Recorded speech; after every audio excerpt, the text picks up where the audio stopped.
Good morning students. आज हम आपको वर्ण के बारे में बताएंगे। वर्ण हिंदी की सबसे लघुतम छोटी इकाई है जिसके टुकड़े नहीं हो सकते। हिंदी में वर्ण कितने प्रकार के होते हैं? यहाँ वर्ण दो प्रकार के होते हैं, स्वर और व्यंजन।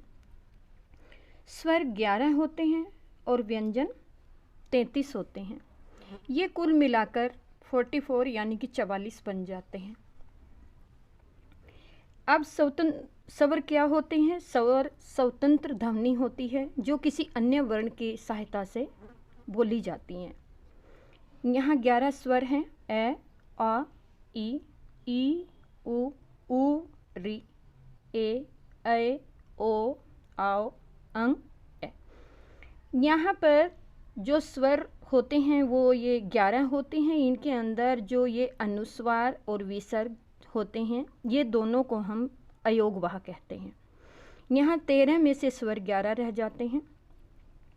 अब स्वर जो होते हैं वो कितने प्रकार के होते हैं? स्वर 3 प्रकार के होते हैं। जिनकी आवाज़ या ध्वनि बहुत कम होती है उन्हें ह्रस्व स्वर कहते हैं, जैसे ए, ई, उ, री।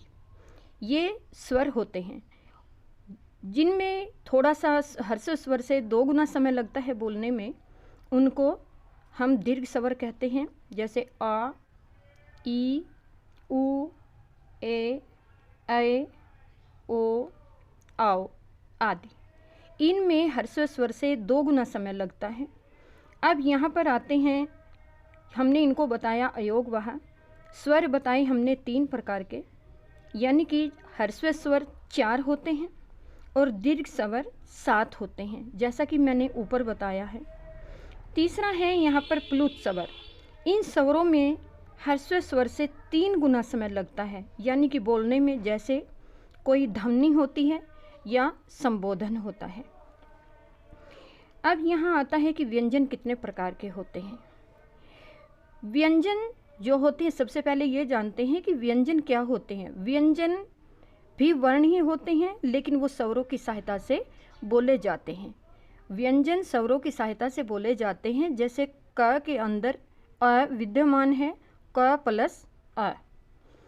अब व्यंजन जो हैं इनको हम कितने वर्गों में बांटते हैं? व्यंजन को पहले हम 5 वर्गों में बांटते हैं, जैसे क वर्ग, च वर्ग, ट वर्ग, त वर्ग और प वर्ग।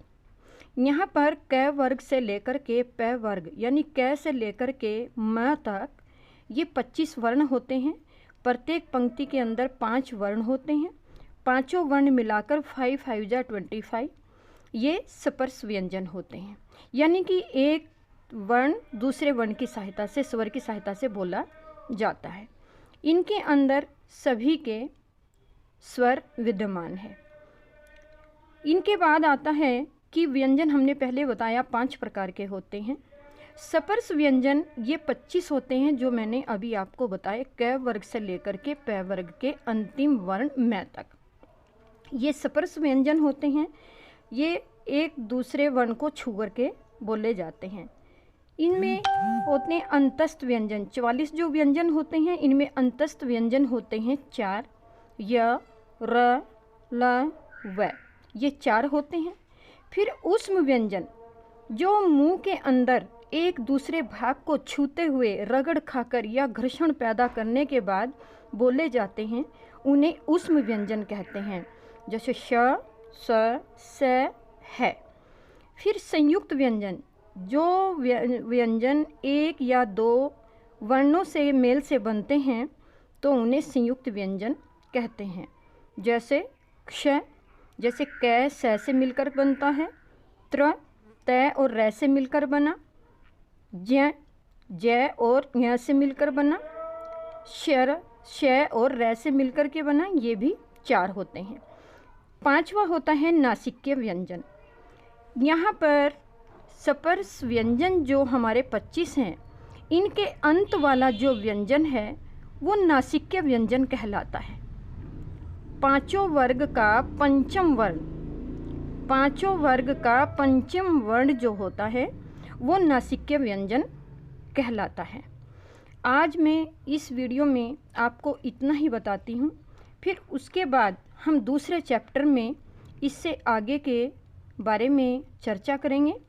जब तक आप इस वर्ण की जो ये मैंने रूपरेखा तैयार करके टेबल बताई है, आप इसको अच्छी तरह से याद करेंगे और याद करने के बाद अपनी नोटबुक पर, फेयर कॉपी पर बहुत सुंदर राइटिंग के अंदर लिखेंगे।